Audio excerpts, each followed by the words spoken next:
गरीब साध साध सब नेक हैं, आप अपनी ठोरे।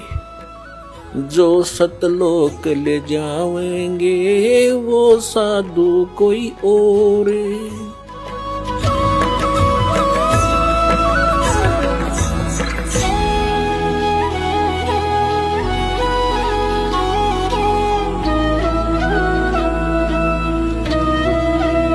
अब देखो श्रीमद् भगवद गीता, जयदयाल गोविंद का इसके अनुवादक है।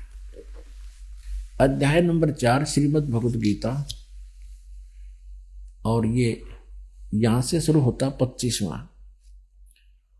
इसमें क्या लिखा कि दूसरे योगी जन अन्य, यानी अपरे माने अन्य, कुछ बहुत से योगी जन यानी साधक देवताओं के पूजन रूप यज्ञ का भली भांति अनुष्ठान किया करते हैं। यानी कुछ तो देवताओं की पूजा करते हैं, इसका सीधा अर्थ है। और अन्य अपरे माने अन्य ब्रह्म अग्नौ यानी ब्रह्म की पूजा करते हैं, इसका सीधा सा अर्थ ये समझ रहा, पर ब्रह्म नहीं, ब्रह्म यज्ञ के द्वारा ही आत्म रूप यज्ञ का हवन किया करते हैं। अन्य योगीजन, ये 26 है, चौथे जाएगा 26वां। अन्य योगीजन श्रोत्र आदि समस्त इंद्रियों को संयम रूप अग्नि में हवन किया करते हैं। दूसरे योगीजन शब्द आदि, यदि शब्द सप्रस रूप रसगंध इनके आधार से समस्त विषय इंद्रियों में हवन किया करते हैं। और दूसरे, ये 27 है, दूसरे योगीजन इंद्रियों की क्रियाओं को, प्राणों की समस्त क्रियाओं को ज्ञान से प्रकाशित आत्म संयम योग रूप अग्नि में हवन किया करते हैं। इसका अर्थ क्या है कि कुछ केवल अपने श्वासों को आता जाता देखते रहते हैं और इसी को मोक्ष मान, जैसे कुछ ऐसे बताते हैं। एक व्यक्ति बता रहा था कि हमारे गुरुजी एक योगी क्रिया बताते हैं कि तुम आंखें बंद करके बैठ जाओ और ध्यान रखो श्वास बाहर आ रहा है, श्वास अंदर जा रहा है। बस ये ध्यान रखो कि श्वास बाहर आ रहा है, अंदर जा रहा है। ये प्राणों की क्रिया देखते रहो कि यो तुम्हारा ध्यान लगा रहेगा कि श्वास बाहर आ गया और अंदर भी ले लिया। बताइए कि ये ना ध्यान लाओगे जब भी आ रहा है और जा रहा है, इसका क्या अर्थ होया? तो कहते इस तरह की साधनाएं कर रहे हैं ये लोग। अब देखिएगा अध्याय नंबर 4 का आपने 27 पढ़ दिया, 28 पढ़ाते हैं। अध्याय गीता अध्याय नंबर 4 का आपने 27 पढ़ दिया। दूसरे योगीजन इंद्रियों की संपूर्ण क्रियाओं को, प्राणों की समस्त क्रियाओं को, यानी श्वास है, श्वासा के ऊपर इंद्रियों, सारी ज्ञान इंद्रियों को लगा लेते हैं। ज्ञान से प्रकाशित आत्म संयम योग रूप अग्नि में हवन किया करते हैं। 28 में कई दर्व यज्ञ संबंधी यज्ञ करने वाले हैं, यानी जैसे कि तब भंडारा करा दिया, कोई मंदिर का लठ कटवा दिया, कि तब कुछ और छोटे मोटा दान कर दिया, तो कहते द्रव्य यज्ञ करते हैं, बस इसी से अपनी संतुष्टि मान लेते हैं। कि तब गौ धर्मशाला बनवा दी। और फिर तपस्या यज्ञ रूप करने वाले कुछ तप करते हैं, तथा दूसरे कितने ही योग रूप हवन करने वाले, वो केवल योग आसन करते हैं, ऊपर न पैर नीचे न सिर कर लिया, खड़े रहे। और कितने ही अहिंसावादी तीक्ष्ण व्रतों से युक्त यतनशील पुरुष स्वाध्याय रूप ज्ञान यज्ञ करने वाले हैं। और कुछ कितने ही तो अहिंसा, जैसे मुंह पर पट्टी बांध कर नंगे पैरों घूमना, भाई कोई हिंसा ना हो जाए, जीव ना मर जाए।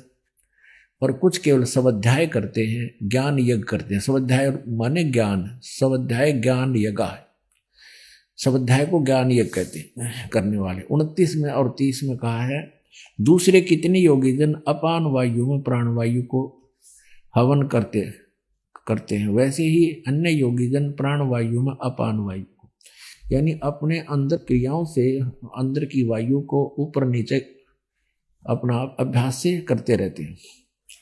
अन्य कितने ही नियमित आहार करने वाले हैं, कुछ केवल फल आहार ही करते हैं, बहुत कम आहार करके अपना संयम करते हैं। कुछ प्राणायाम ही करते हैं, प्राणायाम प्राण पुरुष प्राण और अपान की गति को रोककर प्राणों को, श्वासों को प्राणों में हवन किया करते हैं। ये सभी साधक योग द्वारा पापों का नाश कर देने वाले यज्ञों को जानने वाले हैं। इसका अर्थ ये है कि ये सभी अपनी अपनी साधनाओं को यज्ञों द्वारा पापों का नाश करने वाले यज्ञों को जानने वाले हैं। इनकी जो साधना है ये समझ रहे हैं कि हम ये पाप नाश करने वाली है हमारी साधना। 31 में कहा है, हे कुरुश्रेष्ठ अर्जुन, यज्ञ से बचे हुए अमृत का अनुभव करने वाला योगी जन सनातन परम ब्रह्म, सनातनम ब्रह्म, सनातन ब्रह्म यानी तत्व ब्रह्म, परम अक्षर ब्रह्म को प्राप्त होता है। यज्ञ से बचे यानी धार्मिक शास्त्र अनुकूल साधना करने वाला, इसका अर्थ ये शास्त्र अनुकूल साधना करने वाला व्यक्ति ही उस सनातन परमात्मा को प्राप्त होते हैं। यज्ञ न करने वाले पुरुष के लिए अयज्ञस्य, तो यह मनुष्य लोक भी नहीं सुखदायी, नहीं तो परलोक कैसे सुखदायी हो सकता है। यानी 31 में कह दिया जो भक्ति साधना नहीं करते वो तो बिल्कुल सारे बिरान मट्टी होगी उनकी तरह। अब 32 में कमाल कर दिया है, चौथे अध्याय का 32वां श्लोक। इस प्रकार और भी बहुत तरह के यज्ञ इन्होंने यहां गड़बड़ कर दी। ब्रह्मणे मुखे लिख दिया वेद की वाणी में। वेद की वाणी तो ये ब्रह्म बता ही रहा है गीता में, ये लिखना था सच्चिदानंद घन ब्रह्म की वाणी में। मुखे माने उनके मुख कमल से उच्चरित वाणी में। अब ब्रह्मणे कार दिखाते इन्हीं के द्वारा किया हुआ 17वें अध्याय का 23वां श्लोक इसी श्रीमद् भगवत गीता में। ये देखिएगा, ये है 17वां अध्याय और 23वां श्लोक, ये 23वां।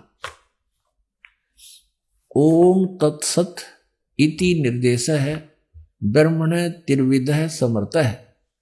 ब्रह्मणे का अर्थ इन्होंने किया है, ब्रह्मणे माने सच्चिदानंद घन ब्रह्म का यानी परम अक्षर ब्रह्म का। ओम ओम तत् तत् सत सत, ऐसे यह 3 प्रकार का त्रिविध है सच्चिदानंद घन ब्रह्म का नाम कहा है। यानी ब्रह्मणे माने सच्चिदानंद घन ब्रह्म यानी परम अक्षर ब्रह्म पूर्ण परमात्मा। गीता ज्ञानदाता अपने से अन्य के विषय में कह रहा है। हम फिर आते हैं वापस चौथे अध्याय के, अब फिर 32वें श्लोक में। ये बंदी छोड़, कैसा अनमोल ज्ञान हरि ने किसा भट्ठा बैठाए रखा है। एवं बहुविधा यज्ञ वित्तता ब्रह्मण मुखे, वित्तता माने विस्तार के साथ है। ब्रह्मण मुखे सच्चिदानंद घन ब्रह्म के मुख से उच्चरित अमृतवाणी में कर्मजान विधितान सर्वान एवं ज्ञातवा विमोक्ष से। अब पढ़िए, इस प्रकार और भी बहुत तरह के यज्ञ, यहां लिख देना सच्चिदानंद घन ब्रह्म अर्थात परम अक्षर ब्रह्म पूर्ण परमात्मा की मुख्य माने मुख से उच्चरित वाणी, मुख से उनके मुख से उच्चरित वाणी में विस्तार से कहे गए हैं। उन सब को तू कर्म जान, मन इंद्रिय और कर्म और शारीरिक क्रियाओं के द्वारा संपन्न होने वाले जान, यानी वो अपने स्वाभाविक कर्म करते करते ही उनको किया जाता है। इसका अर्थ ये बना है, इस प्रकार ज्ञात हुआ, इस प्रकार जानकर, इस प्रकार तत्व से जानकर उनके अनुष्ठान माने भक्ति क्रिया साधनाओं के से द्वारा तू कर्म बंधन से सर्वथा मुक्त हो जाएगा। इसका अर्थ है कि तू उनको जानकर विधित एवं ज्ञातवा विमोक्ष से यानी पूर्ण रूप से मुक्त हो जाएगा। इस ज्ञान को समझने के बाद तू बिल्कुल उनके उस पर फिर उसमें लिखे अनुसार साधना करने से, अनुष्ठान करने से तो पूर्ण रूप से मुक्त हो जाएगा। फिर ये तत्व ज्ञान है जो सच्चिदानंद घन ब्रह्म की वाणी में लिखा है। अब यहां बताया है चौथे अध्याय के 34वें श्लोक में। अब उस ज्ञान को जो सच्चिदानंद घन ब्रह्म की वाणी में लिखा है, उस ज्ञान को तू तत्वदर्शी ज्ञानियों के पास जाकर समझ, उनको भली भांति दंडवत प्रणाम करने से उनकी सेवा करने से और कपट छोड़कर सरलता पूर्वक प्रसन्न करने से वे परमात्म तत्व को भली भांति जानने वाले तत्वदर्शी न है। तत्वदर्शी संत ज्ञानी महात्मा तुझको तत्व ज्ञान का उपदेश करेंगे। पुण्यात्माओं, हम फिर वहीं आते हैं, ये ऋग्वेद मंडल नंबर 9 और वही आपको फिर दिखाते हैं। श्रीमद् भगवद गीता हमने रख दी है और ये दान वाले भक्तों का अनुवाद है। इसमें क्या लिखा है? ऋग्वेद मंडल नंबर 9 सूक्त 86 के मंत्र 26-27 और ऋग्वेद मंडल नंबर 9 सूक्त 82 के मंत्र 1-2 में आपने पढ़ लिया कि वो परमात्मा पाप नाशक है और ऊपर तीसरे मुक्ति धाम में रहता है, वहां से गति करके चल के आता है, वहां से गति करके चल के आता है, अच्छी आत्मा को मिलता है और वो राजा के समान दर्शनीय है, देखने जोगा साकार है। और उद्देश्य क्या उसका आने का? वो उपदेश करता है, तत्व ज्ञान का प्रचार करता है। अब फिर देखिए एक बार, तो पुण्यात्माओं ये समझ लो आपने अमृत पीना है और जितनी बार पिया जाए उतना ही थोड़ा है। ऋग्वेद मंडल नंबर 9 सूक्त नंबर 86 बहुत आसानी से समझ में होगा। और 26 मंत्र यज्ञ करने वाले यजमानों के लिए, यानी साधना करने वाले, वो यज्ञों का जिक्र आ गया ना। यज्ञ माने धार्मिक अनुष्ठान करने वाले भक्तों के लिए, यजमान माने भक्तों के लिए परमात्मा सब रास्तों को सुगम करता है हुआ, उनके विघ्नों को मर्दन करता है, उनके सब दुखों का निवारण करता है और उनको पवित्र करता हुआ और अपने रूप को सरल करता हुआ।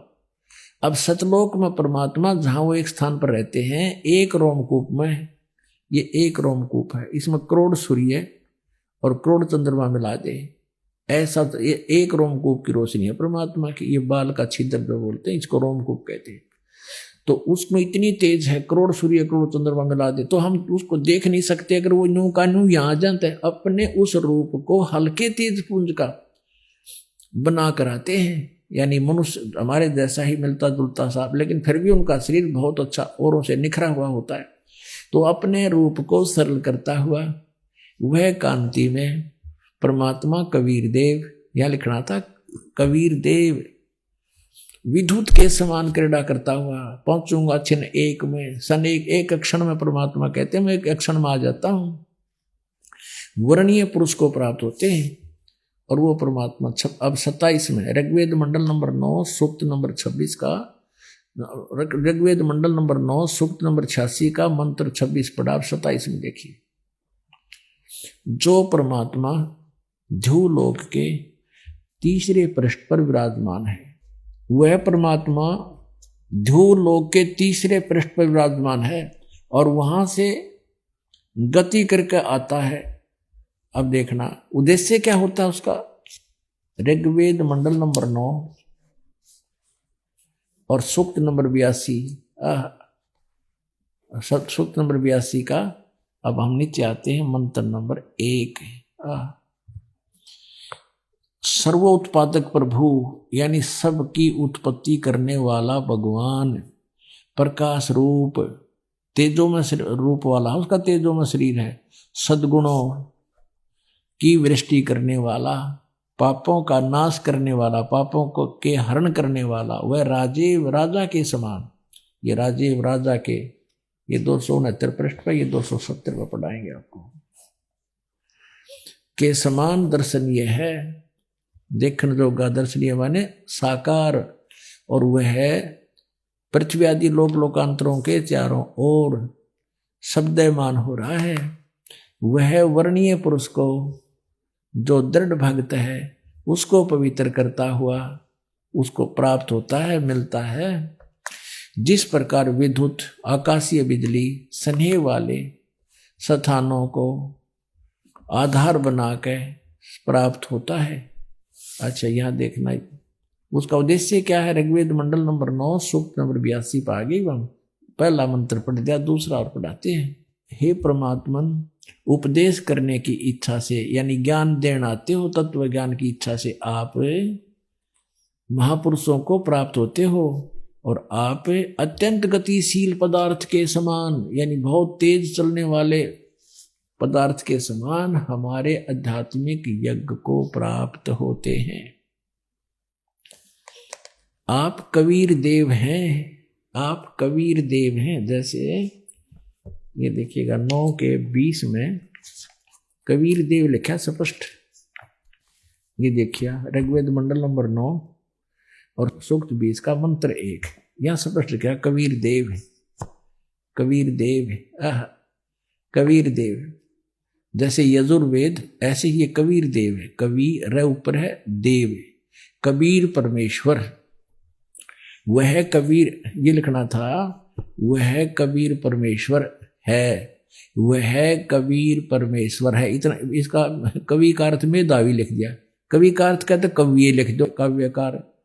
मेधावी और सर्वज्ञ लिखने का अर्थ इसका अनुरत कर रहेंगे। यहाँ लिखना था वो कबीर देव है कौन, सबका रक्षक है, विद्वानों की तृप्ति के लिए ज्ञान को देता है, बता, सहनशील है और संपूर्ण दुष्टों को संग्राम में तिरस्कृत करता है, यानी तत्व ज्ञान रूपी संग्राम में सबको हरा देता है। हम फिर आते हैं ऋग्वेद मंडल नंबर 9 के सूक्त नंबर 82 के मंत्र नंबर 2 पे। हे परमात्मन, उपदेश करने की इच्छा से आप महापुरुषों को प्राप्त होते हो और आप अत्यंत गतिशील पदार्थ के समान हमारे आध्यात्मिक यज्ञ को प्राप्त होते हैं। आप कबीर देव हैं, आप कबीर साहब हैं, शुद्ध स्वरूप हैं। हमारे पापों को दूर करके हे अमर परमात्मा, हे सो मन अमर परमात्मा, हे परमेश्वर, आप हमको सुख दें। पुणात्मा कबीर साहब कहा करते, नौ मन सूत उड़ जिया, ऋषि रहे झक मारे, सतगुरु ऐसा सुलझा दे भाई, उलझे ना दूजी बार। कि ये ऐसा ज्ञान सुलझा देगा सतगुरु, यानी सच्चा ज्ञान देने वाला आध्यात्मिक टीचर, उसको सतगुरु कहते हैं। सतगुरु परमात्मा स्वयं आते हैं, वो सतगुरु की भूमिका भी करते हैं, सब ब्रह्मांडों का संचालन भी वहीं बैठकर करते हैं। और उन्होंने अपने अमृतवाणी सच्चिदानंद घन ब्रह्म की वाणी लिपिबद्ध करवा कर चले गए। उसको समझने की भी सबके बस की बात नहीं। इन वेदों को नहीं समझ सके तो उस वेद ने कैसे समझ लेगा आम आदमी हो। तो एक तत्व ज्ञान है। तो इस दास को बुद्धि दे दी कबीर भगवान ने, परमेश्वर कबीर जी ने, और इस दास को एक सच्चे ज्ञान देने वाला गुरु बना दिया, सतगुरु। वैसे तो सतगुरु वही है, पर अपनी कृपा से इस दास को कहते हैं गुरु मेर करे तो काग हंस बना दे। हम तक काग थे और कव्य से हंस उन्होंने ही बनाए हैं, सतगुरु ने।